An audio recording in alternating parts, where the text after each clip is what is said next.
Here is August 12th, 2018 to September 8th, 2018. This is when I was definitely in Texas, no denying it now. That is a butt. And here's this guy. He was going to be a concept for a Tug character, who would just be like, just a crazy naked man with a box on his head. And he was going to go ahead and be like, guys, I'm totally a talking object like you guys. And everyone would just kind of, like, accept it. I'm not sure if, like, I had the idea of, like, some people would be suspicious or not. I was going to try and make games with Tug. I was going to create multiplayer games since I was creating more additional characters for his universe, and this was one of them. Definitely wasn't for any, like, a skit, because that would have to be me running around, and look, I've already been in my boxers in a video once. It was censored, though, so keep that in mind. Here is a action cat girl. She doesn't look bad. If I put more detail inside this, maybe it will look a lot better. Obviously, she's meant to be more on the cartoony side. If this came today, she would be a lot curvier. I mean, hot damn! Here's an idea for a short game I was going to create with this eyeball character. It was going to be called Show Me Light. It was going to be a vertical platformer where you get this little eyeball character and get him to the light while the cave is collapsing. It would have been just a short little game, and who knows, I might still make it. I've been wanting to experiment with tiny, small games so I could learn game developments. There is my take on Santa Claus. This is the point in time when I was making artwork for the Coal Monster story. So yeah, this is my take on Santa. He had become brain dead after having to deal with so many naughty kids and high demands like for iPads and technology, which I'm not sure how elves would even make that. This is an outdated take on Alice's father, Edward Darkson. Of course, now he does not look like this at all. I'm not sure if his appearance has premiered. Most likely, by the time this video comes out, the new arc would have started and he would have actually premiered. So yeah, you could see now he is incredibly different. Look at his cute little fella. Look at his tiny little man. I'm not sure what he's all about. He's a tiny little man. And there is one of my favorite Johto region Pokemon, Wobbuffet. Of course, incomplete. You're missing his little feetsies. I've always liked Wobbuffet just because of his design. He's fun. And how he's interpreted in the anime too. Like, Team Rocket would sometimes have to give away their Pokemon a lot. It was very sad to see Weezing and Arbok go. I remember that when they started the Hoenn region series. But Wobbuffet is one of the few that remain, besides Meowth, but he's kind of like, he's been there since the beginning. That's why it's not a shock that he's still there. Wobbuffet, however, is a little bit more of a shock. They didn't get rid of him, they kept him. Who is this guy? Cry? Oh my, this might be problematic. So there was a streamer called Cryotic, and unfortunately he got caught for, let's say, naughty things a couple years ago. And of course he's no longer online because of that. I can't exactly remember the full story. None of it's good, but this is before any of that stuff ever happened, so I wanted to create like a creepy version of Cry, which honestly I like the design. It just kind of brings back memories of before a lot of that stuff happened. There's a guy, for some reason he reminds me of John Arbuckle from Garfield. Hi, I'm dead inside. I'm pretty sure John Arbuckle would be. There is a giant Cyclops who is very serious. You can tell because he's saying, I'm serious. So you can tell this man is super serial. Who needs anatomy, am I right? You're wrong. You need to learn anatomy, even if you're going to be doing cartoony styles. Here's a lesson that some of you who are wanting to become artists may need to learn. You may think that just because of your style that you don't need to learn anatomy. You're wrong.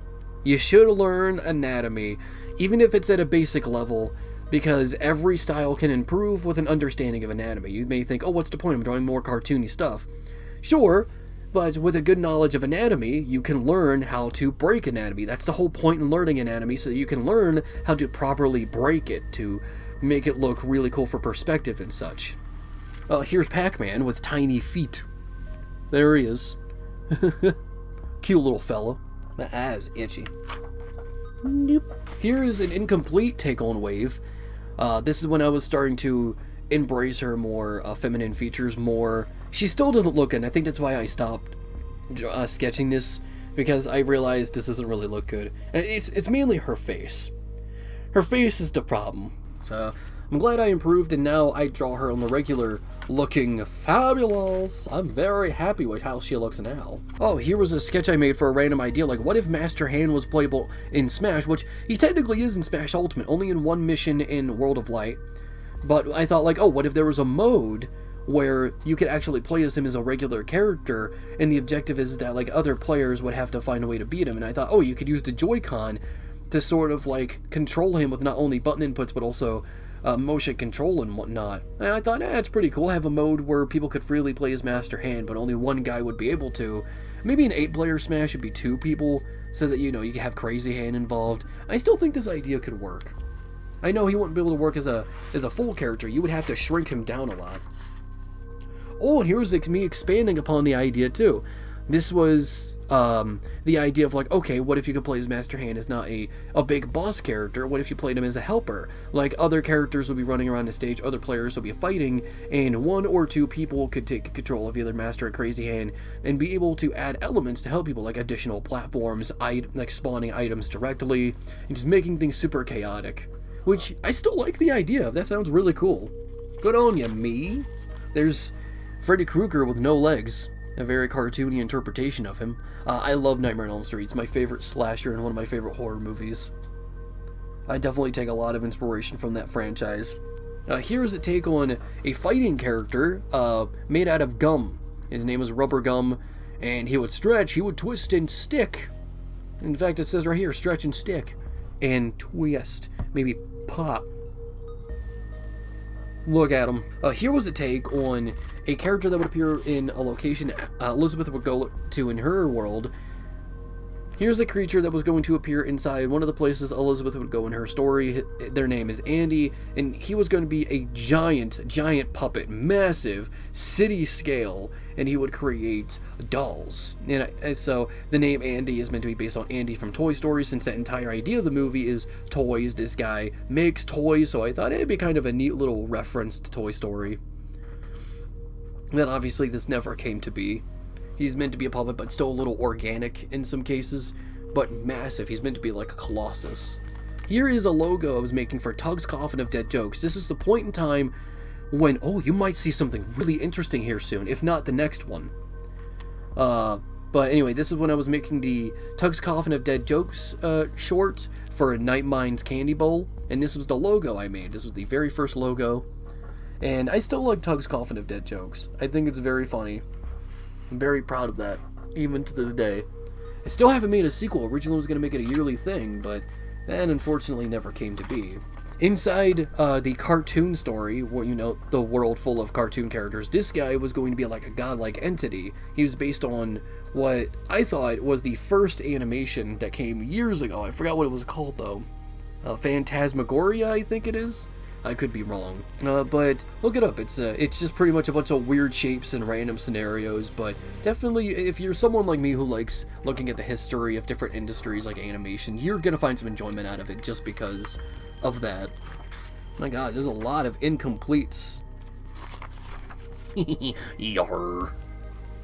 I think this was for a friend. We were making a joke on Twitter, me and Hollow on Twitter, we were making a joke. So I drew like their character as a pirate. This was a take for an end screen that never got completed.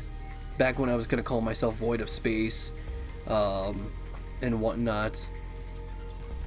Twitter is dead here, as it should be. Here is a funny little bomb character. I was gonna make a simple multiplayer game where the only thing you could do was explode. And use that explosion to push yourself in certain directions, and you were supposed to hit other bomb-like characters. And I still think that idea could work. I like the idea of multiplayer games where it's very simple, just jump right into it and have fun with it. But with just one attack, probably wouldn't be able to be that engaging, but maybe it still would have opened the door to other ideas. And it seems like that is it.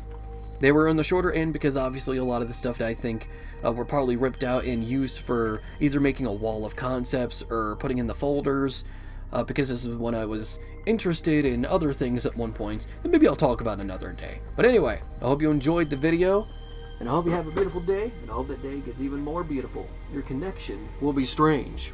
Get in there, you asshole!